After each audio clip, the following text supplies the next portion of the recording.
Actually, what I'm going to talk about is perception. Perception as we experience it. The reason why it is necessary to talk about perception as we experience it is that it's not something that we would be able to pick out and isolate in any way, or at least in any truthful or honest way, unless we talked about it in order to draw out some factors that we might miss.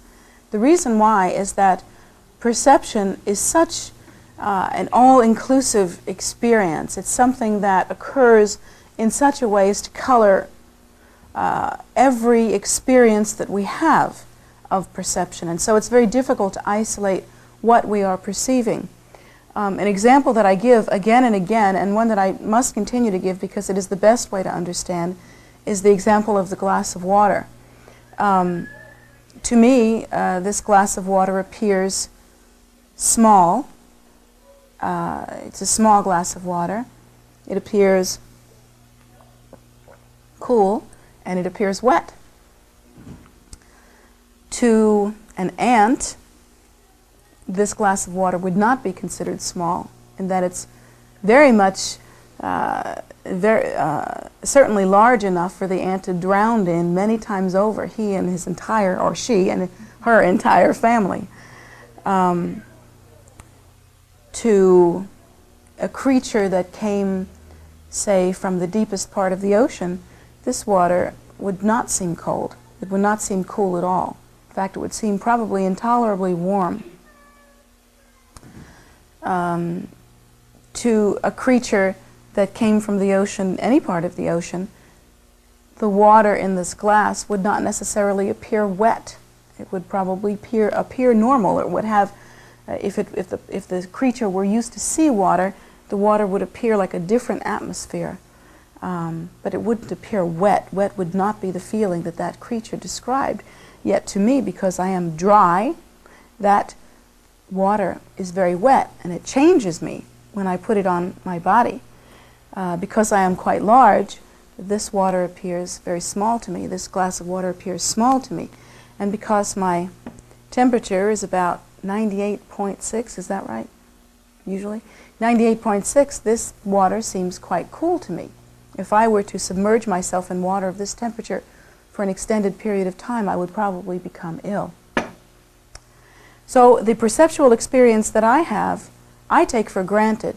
I absolutely take that for granted. There's no time whether I would take a glass of water and consider whether or not it is wet. I would, of course, assume that it is wet, and I expect all water to be wet. I would never drink this water and try to decide the question of relativity regarding the water's temperature. I would never think this water is cool to me, but it would not be cool to another sentient being unless I were teaching a class about that. I would simply drink it and it would register as cool. I know that it's cool. It is cool. Yet, again, to another creature, this water would not be so cool. So there are a lot of different issues concerning this water that I would never consider. And my reaction to this water will be typical. It will be repeatable. It will be expected. It will never be a surprise unless somebody puts something in this water that I didn't expect to be there. That, of course, is some indication as to what perception is actually like, how it is an all-inclusive experience, how it seems so solid and so regimented, and yet it is actually dependent on our conception of self-nature. How flexible, how actually unbelievable the experience of perception actually is. Let's go a little bit deeper and try to examine what perception is all about. First of all, maybe we should work from the outside in. We've already looked at this glass of water, and that's a pretty gross example of perception. Let's, looking from the outside in, let's examine another aspect of the perceptual experience. What does one do with one's perceptions? What does one do? Okay, let's see, this is kind of fun. Let's use the glass of water again. Let's say that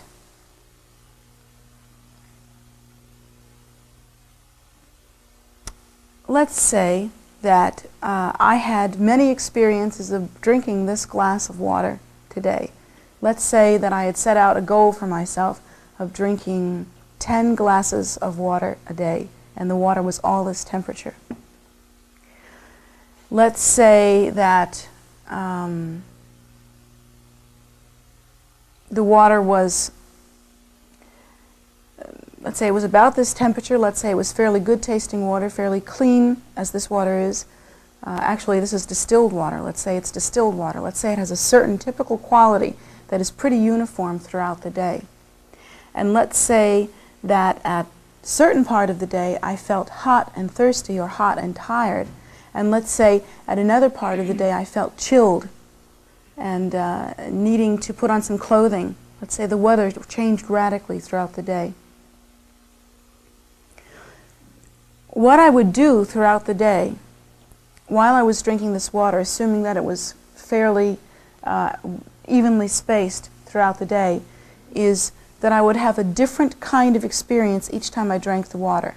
If I had just maybe run or done some aerobic activity and then I drank a glass of cool water like this, it would be really refreshing. I would be hot and I would be tired and I would be thirsty and I would want that water, and that water would seem to be real refreshing. But if my goal was to drink 10 glasses of water a day and I didn't manage to do that before I became totally filled with water, which is very likely if you're trying to drink 10 glasses of water a day, and if I drank the last part of that, the last portion of that, at a time when I was satisfied and I was not hot, in fact I was a little chilled, and maybe I was ready to go to bed, and maybe I just wanted to, get under my covers, and my body was feeling like it didn't really want to drink water at that time. The experience of water then would be not thirst quenching. It would not be satisfying. Remember that it was deeply satisfying before because I was running and I had aerobic activity and I was hot and thirsty. Now the water becomes not satisfying. Now it becomes a chore. If I drank the water before, I felt happy about that. I eagerly awaited it. I looked forward to it. I took it into my mouth and felt really sought out the sensation of having that water in my mouth. But if I drank the water during the last part of the day that I've described as feeling much different to me, the water, I would not try to taste the water. I would not try to feel it in my mouth. I would not try to really input that sensation. Do you detect the difference in what I'm saying? Have you ever experienced that? It would be like taking medicine. It would be to fulfill an obligation. I might actually feel put out, that I have some physical condition or some reason in my body for which I need to take 10 glasses of water. I might feel put out. I might feel that it's a shame that I can't just be like other people who don't have to think about what they eat and drink. And I might be put out about that. I might think that other people are healthy and beautiful and they don't have to work at it, and by golly, I always have to work at it. And it's just a shame. It's really a shame. Not only that, but if I drink this last glass of water in order to fulfill my obligation before I go to bed, I'm probably going to have to get up in the middle of the night. And that really irritates me, because some people can sleep through the whole night and never have to get up. And I won't be able to. Did the water change? Is this the different water than what I drank earlier in the day after I worked out? Is it a different water? Is it probably the same? Maybe it's the same glass. Maybe I use crystal all of the times. It's all distilled water. It didn't change. The temperature is about the same. It's actually just room temperature, sitting in a cool room. But my experience changed radically. My feeling changed radically. What happened throughout the day due to this taking of water? I perceived the water. The water should have been perceived in the same way. The water did not change. But what changed throughout the day was the reaction to that water. And what changed throughout the day also is that I drew different conclusions from that water. I even drew conclusions about myself from that water. If you think about it, if you really watch your mind and you really are close to your mind, if you really are honest with yourself, when you drink this glass of water, and I'm telling you this from personal experience, after you've done aerobic activity or after you've worked out, you feel good about yourself. You know? You feel, hey, I lost all this sweat. Now I'm bringing it back. Water. What a girl, right? What a girl. And then at the end of the day, when you're drinking that water because you're on a diet and you need 10 glasses of water today, at the end of the day you think, what a porker. What's wrong with me that I have to drink this water every day? 10 glasses of water a day. I feel like I'm about to float away. How come other people can stay slim and they don't have to drink 10 glasses of water a day? What's wrong with me?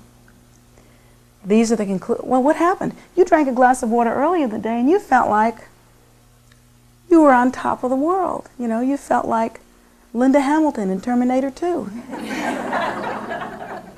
You just can see all that shoulder development coming up. And at the end of the day, after you finished your glass of water, you felt like, who did you feel like? Oprah. Post-diet Oprah. She doesn't feel good about herself right now, I don't think. So, what has changed, if we examine our minds, if we befriend our minds and really look at ourselves honestly, we can apply that what has changed is our reaction and the exaggeration that we make due to these reactions, or the conclusions that we draw due to these reactions. Do you think that this only happens to you when you drink water? No. This happens to you all day long, every day, and this is the experience that we have that we actually call our lives. It's like that. If we could film it somehow and play it back to ourselves, we would be appalled at the content of our day. At the perfectly innocent experiences that we have had, that we have reacted to, and we have built an entire scenario around that reaction and used that reaction to construct for ourselves a super construction which is artificial, useless, because it varies every moment according to the reactions we have to our perceptual experience. And what we actually do with that is to make an artificial construction, and that artificial construction we believe to be 100% real at every given moment.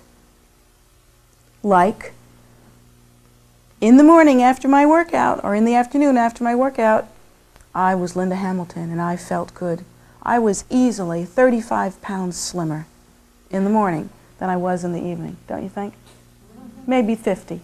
Maybe 110. But at night, it was Oink City. And the reason why is my reaction, my inner perception. The glass of water did not change. My body did not change throughout the day. Nothing changed. And we're like that about all of our lives. The experience of being one way in the morning and being another way in the evening, as a reaction, a simple reaction to a glass of water, is very real. It's very real. Not only an experience like that changes, but what also changes? Moods. Mood swings.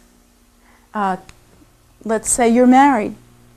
Do you think that you respond to your husband or wife the same as you did when you were Linda Hamilton? As you do when you were Oprah? No, you feel differently about yourself. You feel differently about yourself. So the response is going to be different. You're going to feel different. It's an interesting phenomenon, isn't it? And it engages throughout our whole lives. Now we have to ask ourselves, what is at fault? Is it the perception of water? Well, some people actually think, as they develop on the spiritual path or try to practice on the spiritual path, that the fault here is recognizing anything at all. They think that this is the natural consequence of perceiving phenomena in a solid way. We call this illusion. And there are actually some different philosophies, both in traditional religions, such as Hinduism, and in some New Age kind of thinking, that think that the problem is in having the glass of water and actually thinking, in perceiving the glass of water. So some people practice in such a way as to say, there is no glass of water. It's all an illusion. So I'm going to make my mind very stable because nothing is happening. There's no phenomena really. It's all an illusion. So I'm going to think like that. Just try it. Just try it. Any of you that think that you can do that, come up here and let me throw this water at you and see if I can get you wet. And in fact, give me just a minute and let me see if I can throw this water at you in such a way as to make you sputter. I bet I can do it. I bet I can do it. I don't really want to try it because I don't want to get hit with a lawsuit, but I bet I can do it. According to the Buddha's teaching, it would be an extremely neurotic response to deny that this water exists.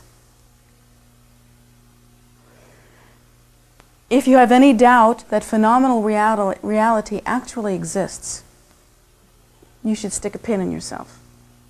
And stick it all the way in. See if you can get it to hurt. You'll get it to hurt. And at that moment, you will know for sure that phenomenal reality actually exists. In fact, the reason why that meditation, that kind of philosophy, doesn't really work too well is for that very reason. You can say, this is just illusion, none of this phenomena actually exists, but what you can't do is you can't say that in front of a speeding car. So of course you become disillusioned with that belief. And you sort of practice it, but you sort of really don't believe it because I don't see any of you walking out in front of cars.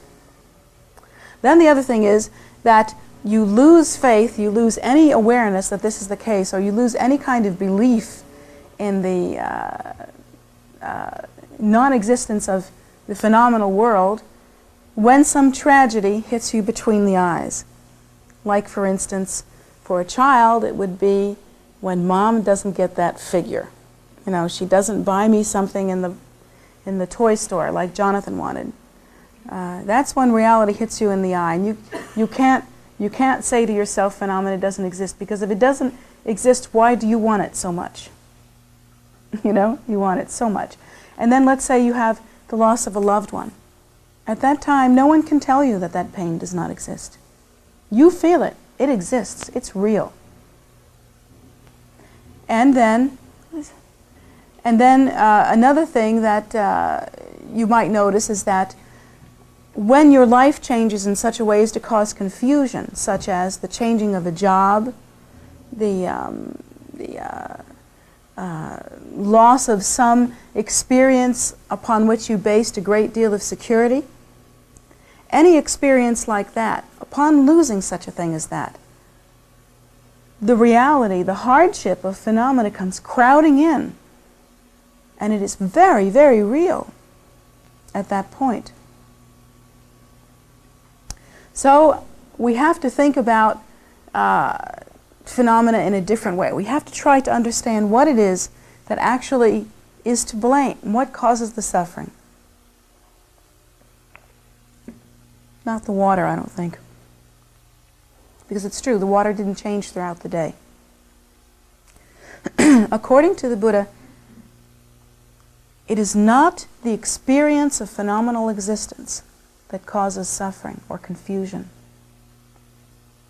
It is not the experience of that. It is the desire that arises through the reaction to phenomenal existence. According to the Buddha, we react to toward perception in certain ways, and those ways include attraction, repulsion, and neutrality. Neutrality must be understood as not being non-reaction. Neutrality is like a mixture of attraction and repulsion. When you react in a neutral way towards something, like right now I'm not thinking about the water too much, so I'm going to drink the water and it's just okay. Doesn't quench my thirst too much. I'm not exactly Linda Hamilton, and I'm not exactly Oprah right now. I'm just a teacher, and I'm not thinking about the water too much except as an object to teach with. So that's neutrality in a sense. But I've already run, in order to arrive at that conclusion of neutrality, I have run through the idea of attraction and repulsion already. It's subtle, but it has already happened. It is that reaction to phenomena that actually causes the mind to become tight and confused. How does perception actually occur? In order to understand that, one has to really practice and study for some time. For instance, if one were studying Buddhism, Buddhist philosophical teaching. Philosophical teaching, according to the Buddha, includes the understanding of what the true nature is. The true nature is described very loosely in that once one has described the true nature, one cannot really understand it. It doesn't really work well with words. Words cannot contain the nature. The nature cannot be accurately described, because once you use words, you are confining something that cannot be confined, and you are conceptualizing something that by nature is free of conceptualization. In fact, that is one of the definitions that is commonly used, is that nature is free of conceptualization. So you really can't describe it. It is described very loosely, however, as being the non-duality of emptiness and awareness. Now we cannot understand the non-duality of emptiness and awareness, because we think a thing is either empty, which means there's nothing there to be aware of, or you're aware of something. But the nature is described as being more like sheer luminosity, that kind of awareness, a non-specific awareness that is simply described as wakefulness, but in a non-specific way. That kind of awareness, not aware of something, not aware of an object, but wakefulness. The mind is described as being empty of self-nature, not contained by any concept of self. There is no distinction between self and other in the true nature. Empty of self-nature, empty of any description or conceptualization, yet luminously wakeful. That is the primordial wisdom nature. And when one accomplishes meditation in the Buddhist tradition, one actually experiences that wakefulness in such a way that the mind is completely relaxed. Within, the psychic channels, winds, and fluids are completely pure and totally relaxed. The winds that actually convey consciousness, that are constantly moving throughout the body and cause the eyelids to flutter, not the gross winds that you breathe, but the subtle inner winds. These winds are absolutely stilled. In perceiving, in accomplishing meditation by which one perceives the primordial wisdom nature, one is simply in a state of sheer luminosity without any contrivance, any conceptualization whatsoever. The mind is totally spacious, completely relaxed. There is no perception that is clung to in any regard. That is the true nature. It is considered that each and every one of us, even though it seems that we are sentient beings involved in feeling experiences, that is our nature, and consequently, although we have no cognition of this or no understanding of this, we actually are synonymous with emptiness. We actually arise from the primordial empty nature. What has happened to us somewhere along the line, however, is that we have conceived of the idea, the supposition, the ideation of self-nature. There has been an assumption. That assumption did not happen when we were born. That assumption, according to the Buddhist teaching, happened a long time ago, time out of mind. We can't even measure, beginningless time. That assumption of self-nature made it possible for us to experience the continuum that we are experiencing now, which is called the death and rebirth cycle, the cycle of death and rebirth. That continuum of death and birth and death and birth is only due to the assumption of self-nature as being inherently real. When one assumes self-nature to be inherently real, what is the first thing one is going to do? Immediately, one will cling to that assumption.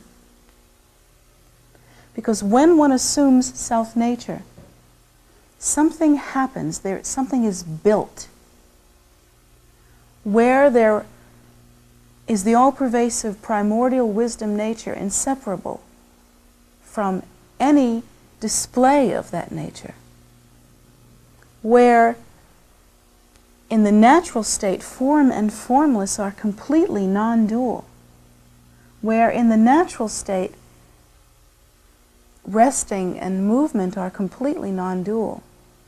Upon the assumption of self-nature, upon that gentle, gossamer thin assumption, the first idea of self-nature, at that moment a continuum is born, a thing. And in order for that continuum to express itself and to continue, there is the need to continue to assume self-nature, because the nature of that assumption is that if one assumes it, self-nature continues. If one does not, there is no assumption. And so the natural all-pervasive state simply remains stable. That state never changes. How could it? That which is changeless cannot change.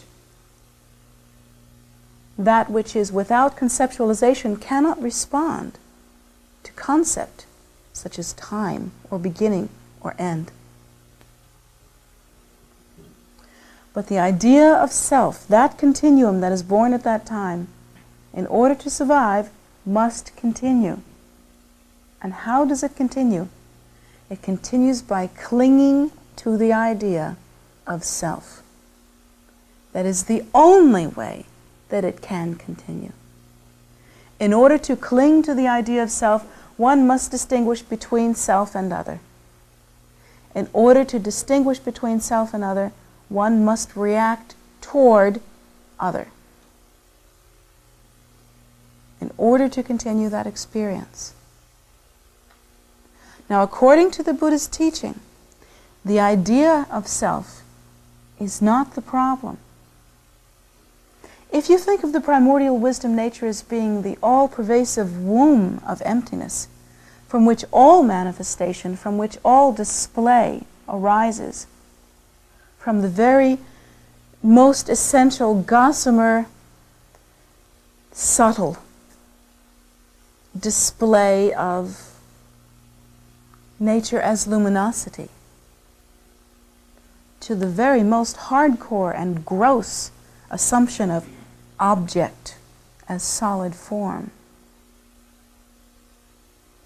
All things are included and are birthed from the primordial empty state. That's like the mother, the great womb, the great the all-pervasive wisdom. So that this display occurs is not the problem. The problem is in the grasping to the solidity of that display as a means to continue the continuum of self. Because that is the only way, again, that self can be continued. Grasping to self, grasping to others, even if one rejects other, that is still grasping to the idea of other. That is the problem. And the Buddha teaches us that all suffering arises from desire. In the beginning, it's very simple. You have to grasp to the idea of self, and you have to grasp to the idea of self's environment. But eventually, simply by the law of nature, that must become complicated. Because in order to distinguish between self and other, you have to exaggerate the difference between self and other. You have to draw conclusions about it. And it is the conclusions that cause the suffering. Remember, the glass of water, the experience of the glass of water, remains the same throughout the day. But in the early part of the day, it helped me. It was extremely satisfying to me. It made me happy. At the later part of the day, it made me feel unattractive. It made me feel bad about myself. The same glass of water gave me happiness and gave me suffering. How is that possible? Is it the glass of water? Is the fault here? No, the fault is in the exaggeration of the perceptual experience of self as distinguishable from others, and the clinging that occurred to that experience as being meaningful. We must remember that this idea of meaningful is constantly changing. It is loosely defined. It is totally relative. And it becomes extremely complicated. There are all manner of modifications that occur constantly. If I were to become anorexic and end up weighing 95 pounds, this glass of water would never do to me what it did before, probably. It would be a totally different experience. On the other hand, if I were to go the other route, I'm just kidding, please don't make that happen. If I were to go the other route, I would have a totally different experience of everything in my life. And it really has to do with the perception of self-nature as being inherently real, and the clinging to that continuum. So, in our tradition, we're taught many techniques as to how to rid ourselves from that. If we really examine what happens when you have this kind of experience, all that you experience, all that occurs within your life, every perceptual experience, both the most subtle inner experiences and the most gross and easily seen outward experiences, all of them occur due to the experience of self-nature as being inherently real. If there were no assumption of self-nature as being inherently real, how would this have any meaning at all? There would be no meaning to this. That this is liquid would have no meaning. That it is warm or cold would have no meaning. That it were contained in an object for what purpose would have no meaning without the assumption of self-nature as being inherently real. So all experience arises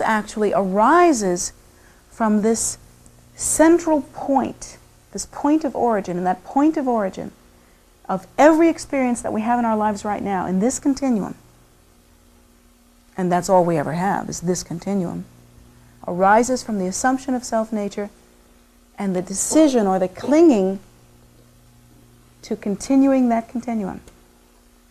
So one antidote that we apply on this path is to generate oneself as a primordial wisdom deity, like a Buddha such as Avalokiteshvara or Chinrezig, the Buddha whose mantra is Om Mani Padme Hum, or Amitabha, or one of the enlightened figures that you see in the different pictures and statues. We actually generate ourselves as one of those deities or Buddhas. And the way that we do that is to initially meditate on emptiness, the experience of shunyata. Meditate on emptiness. And from that experience of emptiness, this breath of compassion as a display of that emptiness actually arises.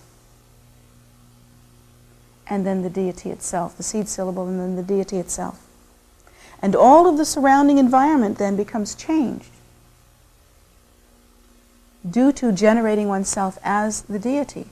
It becomes the celestial palace rather than this. The generation of oneself as the deity actually purifies the perception, because the goals are different. You see, on the one hand, we're trying to continue the continuum of self-nature based on the clinging to the idea of self-nature. In generating oneself as the deity arises naturally and effortlessly from the meditation on shunyata, meditation on emptiness. And that practice is used as an antidote to the clinging to self-nature and the desire to continue the continuum. It's actually used as an antidote. Then other meditations that we have are the kind of meditation that's done before this class, which is a meditation in which one relaxes the mind by letting the mind rest only on the breath and allowing all thoughts to totally be disengaged, to not follow certain kinds of thoughts. And that creates in the mind spaciousness. One loses the habit, or begins to lose the habit, of tightly continuing the continuum in a very tight and focused way. We lose the habit of focusing on specific phenomena. We begin to develop that sense of spaciousness. So there are many techniques by which one actually applies the antidote to the problems that arise with the perceptual experience. One thing that you should do, however, is to consider perception. Consider the mind and how it dupes you. Very important. Because all the experiences that you have ever had of happiness or unhappiness, of contentment or of suffering, are actually due to that reactive perceptual conglomeration, that superstructure that is constantly created in the effort to continue the continuum. It is desire, it is reaction, it is desire that causes all suffering. The cessation of desire and the cessation of the mechanics involved with desire, the pacification of all of that, the relaxation of the mind, the pure luminous awareness that one can arrive at due to one's practice, that is called enlightenment. That precious awakened state, that state that the Buddha described as being simply awake, that is called enlightenment. And that is the goal, of course, of the path of Buddhism. Certainly it is the goal of the path that we practice here. One way to motivate oneself toward really practicing sincerely in order to achieve an auspicious result, to practice in such a way that you don't give up your practice, you really continue it. It's so often the case that we think of ourselves as spiritual and we think, I'm going to practice, and so you find that you're going to practice, and then you think you're going to practice, and you think, well, today I can't practice, and then try to practice the next day, and then maybe the next day you can't practice, and pretty soon a week has passed since the day you decide you're going to meditate every day and practice, and you might have practiced twice, or meditated twice. We don't have the motivation. One way to establish that motivation is to turn the mind by recognizing what the content of your life has actually been. If you recognize it as a roller coaster ride of experiences due to such things as glasses of water and whatnot, and it's all due to reactive perceptual clinging, if you realize that that has been the content of your life, that all events that have come to you have been neutral in nature, it is how we interpret them that causes our experience. Our experience is our interpretation. That has been the content of our lives. It's frightening, isn't it? It's enough to make us think, time to stabilize the mind. It's enough to make us want to get a hold of ourselves because we've suffered terribly. We've had suffering experiences in this lifetime that we don't want to go through again. And according to the Buddha, there's really only one way to do that, and that is to pacify desire, to pacify clinging. And that starts with the clinging to the experience of self-nature as being inherently real. That is the only way to nix the suffering of samsara. So I hope this has been helpful to you. Time's getting away from us, and I hope that you will consider this and use it, utilize it to turn your mind toward Dharma and to turn your mind away from the confusion that we revolve in constantly. So thank you very much.